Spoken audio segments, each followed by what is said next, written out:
Jadi kalau sudah diberikan usia, mungkin beragam saat ini, 20, 30, 40, 50 tahun ke atas, dan tugas kita itu yang paling pokok mengenal Allah. Jangan sampai Allah sudah tampakkan keagungannya, Allah mengenalkan dirinya lewat pandangan kita, kelihatan orang-orang yang salat, kelihatan orang-orang berzikir, kelihatan tanda-tanda Allah di alam semesta, tapi belum mampu mengenal Allah. Butuh berapa tahun lagi? Terdengar semua hal yang menunjukkan kebenaran Allah. Buka YouTube kok dengar tausiah, jalan tiba-tiba mendengar orang ngaji, pulang kerja kok dengar azan. Kalau sudah masuk lewat pendengaran, sudah puluhan tahun belum kenal juga Allah. Butuh berapa tahun lagi telinga ini difungsikan dan kelak akan dihisab. Termasuk juga kita diberikan oleh Allah anugerah akal untuk mencerna. Kita bisa mencerna dengan akal kita yang sehat seperti apa sifat-sifat Tuhan yang hak itu, bagaimana yang harus bisa dipertuhankan itu, seperti apa sifatnya, seperti apa keagungannya. Diberikan akal yang sehat, pendengaran yang sehat, pandangan juga yang kuat, sudah puluhan tahun tapi belum mampu mengenal Allah. Nah, itu semua sumber pengetahuan satu saat akan dihisab. Quran surah ke-17 Al-Isra di ayat ke-36, wala taqfu ma laysa laka bihi ilm inna as-sam'a wal basara wal fuada kullu ulaika kana anhu mas'ula. Jangan cepat bertindak pada sesuatu yang belum jelas dasar pengetahuannya. Sungguh semua dasar pengetahuan itu sumber-sumbernya satu saat akan dipertanggungjawabkan di hadapan Allah. Baik pendengaran, kenapa disebutkan pertama kali pendengaran? Karena ini yang pertama kali berfungsi. Bahkan sejak dalam kandungan, saat terlahir mata belum jelas memandang, tapi telinga mendengar. Karena itulah orang tua di awal-awal anak masa kelahiran itu senantiasa diajarkan dalam Al-Quran dan hadis-hadis Nabi Muhammad SAW untuk memperdengarkan yang baik-baik. Itulah sebabnya ketika awal baru terlahir itu ada sunnah untuk mendoakan, juga sunnah untuk mengadzankan, ya. Jadi ada bagian-bagian yang diperdengarkan yang baik. Setelah itu jangan cukupkan pada kalimat itu. Konsisten orang tua itu selalu berinteraksi pasangan dengan berbicara yang baik-baik karena anaknya dengar, ya.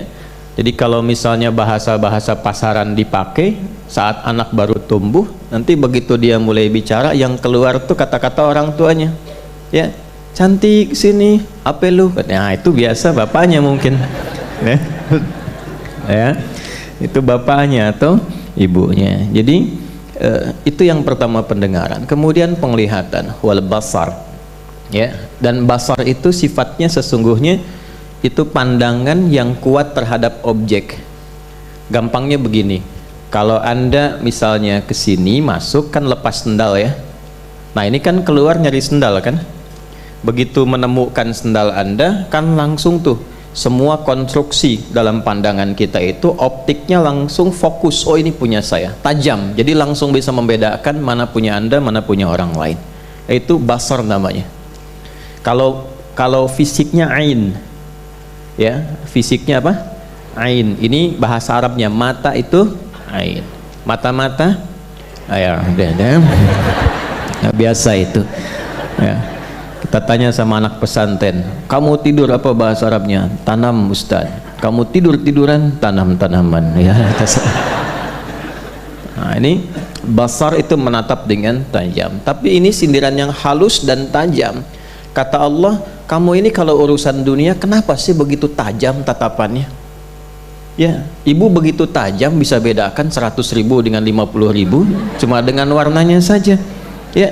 Kenapa ketika diberikan hidayah tidak setajam itu menatapnya? Itu sindiran halus tapi tajam. Itu ada ilmunya di bahasa Arab itu. Kenapa kalau urusan dunia, urusan proyek itu begitu tajam? Urusan materi tatapannya tajam. Kenapa untuk akhirat yang abadi itu ketajaman mata itu tidak digunakan, kata Allah. Kepekaan pendengaran itu tidak dipakai. Karena kan telinga itu fisiknya udhun, fungsinya sama'. Ya, sami'a itu mendengar dengan detil. Ya, mendengar dengan detil. Karena itu ketika kita i'tidal dari ruku', kita ucapkan sami Allahu liman, ya Allah, engkau pasti mendengar dengan sangat detil kepada hambamu ini yang tengah memujimu. Ya, kenapa diawali dengan pujian? Karena kita akan doa dalam sujud diperpanjang. Karena itu rumus dalam berdoa kalau ingin cepat dikabulkan, satu dibuka dengan istighfar, kemudian yang kedua dilengkapi dengan pujian. Ya, kita istighfar dulu, lalu memuji Allah, baru kemudian meminta. Ya, nah kita disindir tuh dengan bahasa yang halus, inna sam'a, pendengaranmu itu yang begitu tajam dalam urusan dunia, itu nanti akan dikonfirmasi tentang urusan akhiratmu. Termasuk fuad, ya, akal budi yang mencerna sesuatu untuk disimpulkan.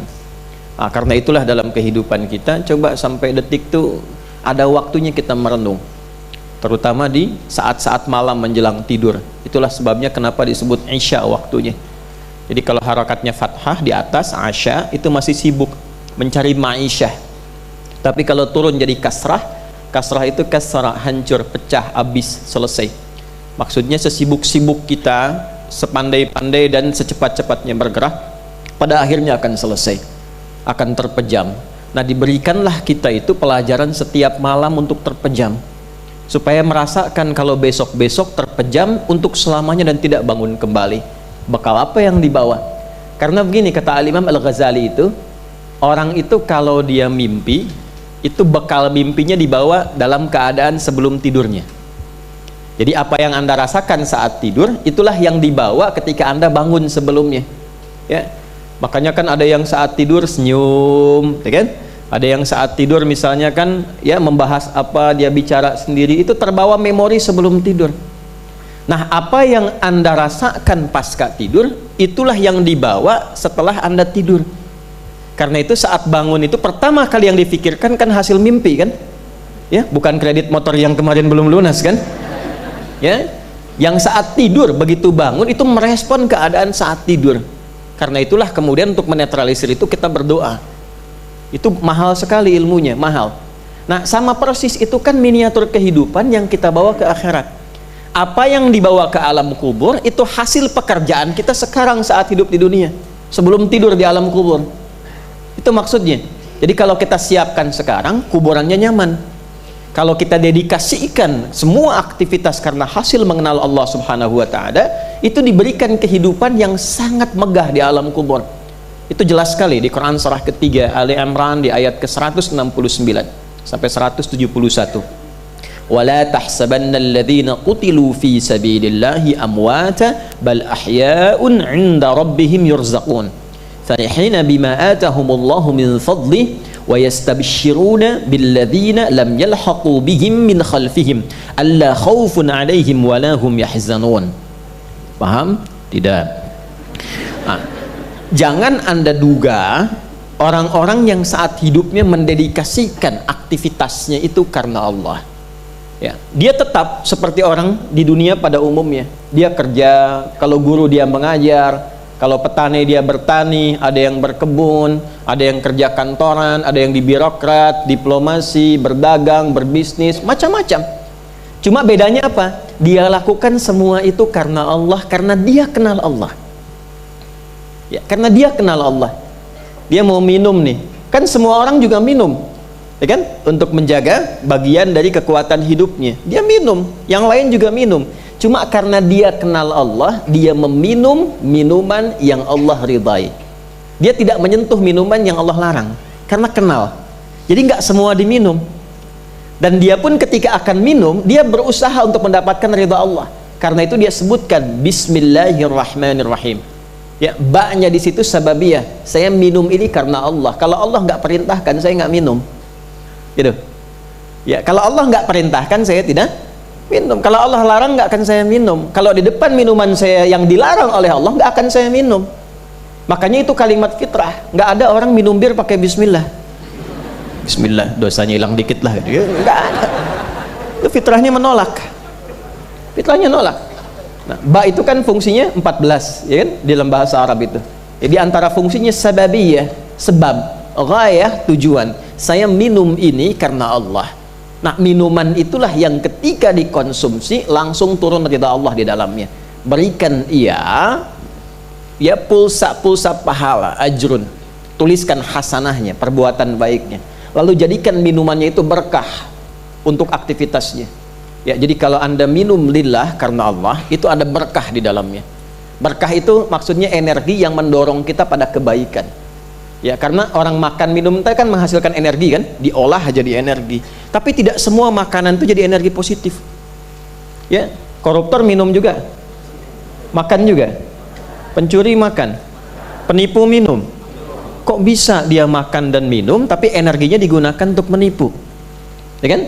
Nah, kalau Anda menginginkan energi itu positif dan baik, maka sebutlah nama Allah dalam setiap makanan dan minuman yang kita konsumsi. Itu gambarannya. Hidup itu pilihan, silahkan memilih yang mungkin bisa kita pilih. Pada akhirnya kita akan kembali kepada yang menciptakan kita.